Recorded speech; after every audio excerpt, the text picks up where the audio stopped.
Jagiroad semi conductor প্ৰকল্পক লৈ মুখ্যমন্ত্ৰী হিমন্ত বিশ্ব শৰ্মা আৰু কৰ্ণাটকৰ কংগ্ৰেছৰ মন্ত্ৰী প্ৰিয়াংক খাৰ্গেৰ এক্স যুদ্ধখন আকৰ্ষণীয় হৈ উঠিছে। খাৰ্গে মুখ্যমন্ত্ৰী কেইবাটাও প্ৰশ্ন কৰাৰ পাছত মুখ্যমন্ত্ৰীয়ে উভতি ধৰিলে কংগ্ৰেছ অধ্যক্ষ মল্লিকাৰ্জুন খাৰ্গেৰ পুত্ৰ প্ৰিয়াংক খাৰ্গে। নমস্কাৰ, মই সুস্মিতা শৰ্মা আৰু আপুনি চাই আছে সত্য। জাগিৰোডত টাটা গ্ৰুপে ছেমি কণ্ডাক্টৰ প্ৰকল্প নিৰ্মাণ কৰাটো সহজভাৱে মানি ল'ব পৰা নাই আইটি হাব ৰূপে পৰিচিত কৰ্ণাটকে। টাটা গ্ৰুপে 5টা ছেমি কণ্ডাক্টৰ প্ৰকল্প আৰম্ভ কৰিছে। ইয়াৰে এটা অসমত স্থাপন কৰাৰ বিপৰীতে 4টাই গুজৰাটত স্থাপন কৰা হৈছে আৰু তাতে জ্বলি পকি উঠিছে কৰ্ণাটক। সেয়েহে মন্ত্ৰী প্ৰিয়াংক খাৰ্গে প্ৰশ্ন তুলিছিল অসমৰ দৰে এখন সৰু ৰাজ্যত এনে এটা বৃহৎ প্ৰকল্প স্থাপন কৰাৰ যুক্তি ক'ত। প্ৰিয়াংক খাৰ্গেৰ এই সমালোচনাৰ প্ৰত্যুত্তৰ দিলে জাগিৰোডবাসীয়ে। মঙলবাৰে বিজেপিৰ নেতৃত্বত এক বৃহৎ প্ৰতিবাদী সমদলত কঁপি উঠিল জাগিৰোড। তাৰ পাছতে প্ৰিয়াংক খাৰ্গে আজি পুনৰ মুখ্যমন্ত্ৰীগৰাকীক একযোগে আক্ৰমণৰ লক্ষ্য কৰি লৈছে। মুখ্যমন্ত্ৰীক প্ৰিয়াংক খাৰ্গেৰ প্ৰশ্ন 1, মোদী চৰকাৰে কিয় অসমক 2টা, কৰ্ণাটকক 2টা আৰু গুজৰাটক এটা প্ৰকল্প নিদিলে? প্ৰশ্ন 2, কিয় বন্ধ কৰা হ'ল নগাঁও সমবায় ছেমিকল? প্ৰশ্ন 3, কিয় অসম চাহ নিগম লিমিটেডে 12খন বাগিচা ব্যক্তিগত খণ্ডক গতালে? প্ৰশ্ন 4, কিয় বন্ধ হ'ল নগাঁও আৰু কাছাৰ কাগজ কল? প্ৰশ্ন 5, 56খন চাহ বাগিচাৰ শ্বেয়াৰ হোল্ডিং কিয় হস্তান্তৰ অথবা বন্ধ কৰা হ'ল? প্ৰশ্ন 6, প্ৰাইডিছ এণ্টাৰটেইনমেণ্টছ প্ৰাইভেট লিমিটেডে ৰাজ্য চৰকাৰৰ ৰাজ সাহায্য কেনেকৈ পালে? অসমক উত্তৰ পূৰ্বাঞ্চলৰ চিলিকন ভেলী হোৱাত সহায় কৰাৰো প্ৰস্তাৱ দিলে খাৰ্গে। খাৰ্গে একযোগে এই প্ৰশ্ন কৰাৰ লগতে এতিয়া প্ৰত্যুত্তৰ দিছে মুখ্যমন্ত্ৰীগৰাকীয়ে। কৰ্ণাটকৰ এজন মন্ত্ৰীয়ে যেতিয়া অসমৰ আৰু ছেমি কণ্ডাক্টৰ প্ৰকল্পৰ বিষয়ে কয়, তেতিয়া মই ভগৱানক আন্তৰিকতাৰে ধন্যবাদ দিওঁ যে মাত্ৰ 3.5 বছৰৰ ভিতৰতে অসমক এনে এটা স্থানলৈ উন্নীত কৰা হৈছে, য'ত দেশৰ অন্যতম উন্নত ৰাজ্য কৰ্ণাটকেও আমাৰ কৃতিত্বক স্বীকৃতি দিছে। মই আজি আপোনালোকক গৌৰৱেৰে ক'ব খুজিছো যে অসমত আমি ছেমি কণ্ডাক্টৰ ইণ্ডাষ্ট্ৰী আনি আজি কৰ্ণাটক চৰকাৰৰো আজি আমি টোপনি হেৰুৱাই পেলোৱাইছো। তেওঁলোকেও শুব পৰা নাই যে অসমৰ দৰে দুখীয়া দেশ এখনে কেনেকৈ ছেমি কণ্ডাক্টৰ আনিব পাৰিলে। মই কৰ্ণাটকৰ মন্ত্ৰীগৰাকীক ক'ব খুজিছো, অকল ছেমি কণ্ডাক্টৰতে আমি থমকি নৰওঁ। এইখন অসমে আকাশ চুব।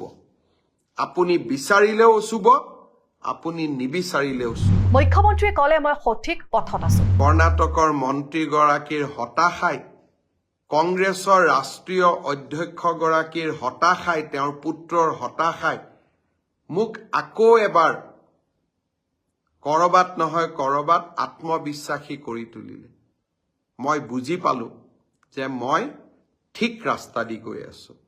কৰ্ণাটকৰ দৰে বিশাল বৃহৎ ৰাজ্য এখনৰ মন্ত্ৰীয়েও যেতিয়া অসমক নিজৰ লগত তুলনা কৰে, কৰবাত নহয় কৰবাত অসমৰ মহত্ব, ৰাষ্ট্ৰীয় ৰাজনীতিত অসমৰ গুৰুত্ব পূৰ্ণভাৱে প্ৰকাশিত হৈছে। লগতে মুখ্যমন্ত্ৰীয়ে কয় যে অসম কংগ্ৰেছৰ নেতাসকলে বুজিব লাগিব যে অসমে এতিয়া বৃহৎ কোম্পানীসমূহৰ সৈতে দৰদাম কৰি ইয়াত বিনিয়োগ কৰিবলৈ বাধ্য কৰিব পৰা অৱস্থালৈ আহি পৰিছে। উত্তৰ পূৰ্বৰ এই সৰু ৰাজ্যখনে আজি কৰ্ণাটকৰ দৰে বিশাল ৰাজ্যৰ মন্ত্ৰীৰ চকুৰ পৰা টোপনি কাঢ়ি লৈ যাব পাৰিছে।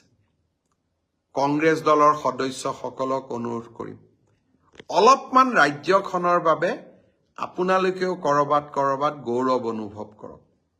নাম গৌৰৱ হলে নহব, ৰাজ্যখনৰ বাবে গৌৰৱো কৰিব লাগিব।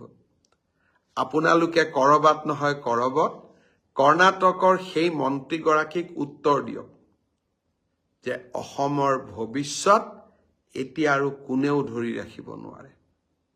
সুজলা সুৱলা মোৰ অসম এতিয়া আগবাঢ়ি যাবই।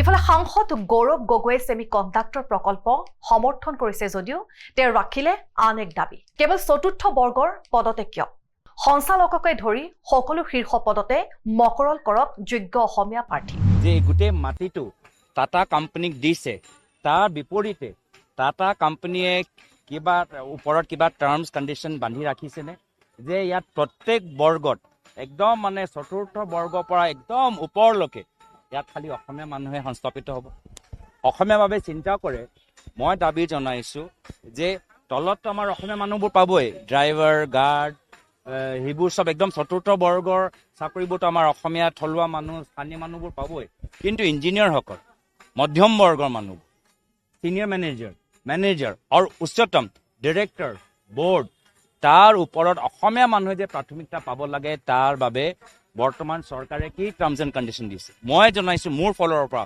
ব্যক্তিগতভাৱে মই কৈছোঁ টাটা কোম্পানী তেওঁলোকৰ কিছু নীতি নিয়ম থাকিব মোৰ ক'বলৈ একো নাই কিন্তু মই নিজৰ ফালৰ পৰা দাবী জনাইছোঁ যে একদম মানে জুনিয়ৰ এছিষ্টেণ্টৰ পৰা program manager senior program manager director এই প্ৰজেক্টৰ বৰ্ড অফ এডভাইজৰী বৰ্ডত 50% আমাৰ অসমীয়া মানুহ হ'ব লাগে জাগিৰোডৰ ছেমি কণ্ডাক্টৰ প্ৰকল্পক লৈ কৰ্ণাটকৰ আপত্তি সন্দৰ্ভত আপুনি কি ভাবে এই সন্দৰ্ভত আপুনি লিখিব পাৰিব আমাৰ কমেণ্ট বক্সত আৰু সত্য চাই থকাৰ বাবে আপোনাক ধন্যবাদ